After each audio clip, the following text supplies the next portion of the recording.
महिला आरक्षण को लेकर के किसी को शिकायत नहीं है विपक्ष में। जो साजिश षड्यंत्र करना चाहते थे वो जनता जान गई। जो लोग जनगणना से भाग रहे हैं वो इसलिए भाग रहे हैं कि जातियां गिन जाएंगी। मैं तो चाहूंगा कि हरियाणा के लोग भी एकजुट हों। अखिलेश यादव रेवाड़ी पहुंचे और केंद्र की बीजेपी सरकार पर जमकर निशाना साधा। एक पारिवारिक कार्यक्रम में शिरकत करने आए सपा प्रमुख ने इसे सियासी मंच में बदलते हुए कई बड़े मुद्दों पर तीखे बयान दिए। अखिलेश यादव ने कहा कि विपक्ष की एकजुटता के चलते ही मोदी सरकार को कई मुद्दों पर झुकना पड़ा है। अपना अंदरूनी जो जमीनी लोग हैं, उनके अंडरग्राउंड लोग हैं, संगी साथी लोग हैं, खुफिया लोगों से परामर्श किया होगा और ये तय किया होगा कि अगला प्रधानमंत्री जो भारतीय जनता पार्टी का होगा वो महिला होगी। लेकिन जब संबोधन सुना तो ऐसा कोई अनाउंसमेंट नहीं आया। और महिला आरक्षण को लेकर के किसी को शिकायत नहीं है विपक्ष में। सब महिला आरक्षण चाहते हैं। लेकिन सवाल ये है कि जो डिलिमिटेशन को जोड़ करके जो साजिश षड्यंत्र करना चाहते थे वो जनता जान गई और सभी दल एकजुट हो गए।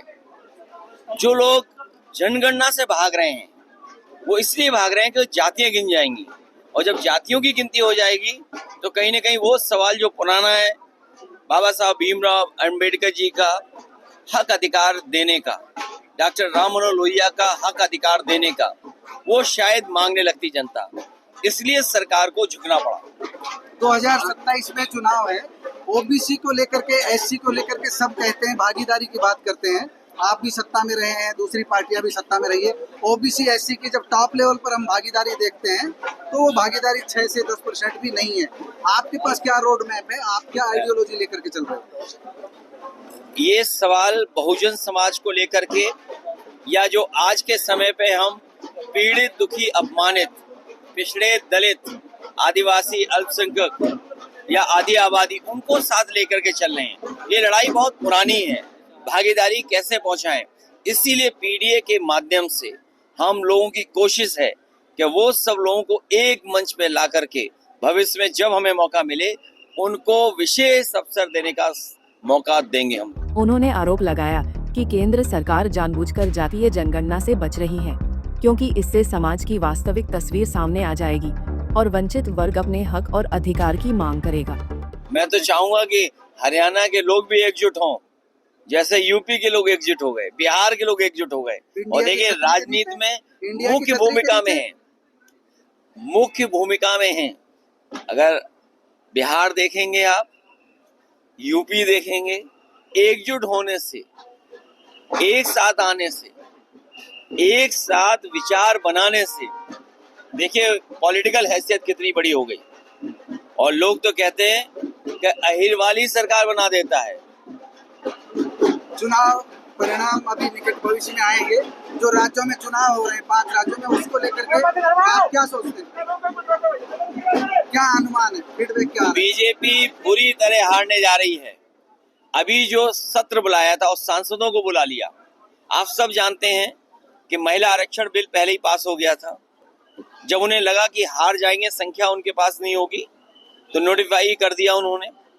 ये सांसदों को इसलिए बुला लिया इन्होंने क्या 3 दिन ये सांसद प्रचार न कर पाए इंडिया गठबंधन के।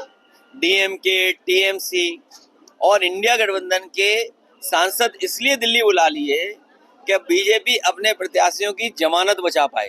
अखिलेश यादव ने कांग्रेस के साथ गठबंधन में उत्तर प्रदेश चुनाव लड़ने की संभावना के बारे में पूछे गए सवाल का जवाब देते हुए कहा, इंडिया गठबंधन बना रहेगा, कांग्रेस हमारे साथ रहेगी। हमारे लिए मुद्दा सीट की संख्या नहीं है, मुद्दा जीतने की क्षमता है। जो जीत सकते हैं उन्हें टिकट मिलेगा। समाजवादी पार्टी आने वाले समय में उत्तर प्रदेश में सरकार बनाएगी। कांग्रेस के साथ चुनाव में जाएंगे या फिर इंडिया गठबंधन या अकेले जाएंगे? इंडिया गठबंधन रहेगा, कांग्रेस को साथ रखेंगे।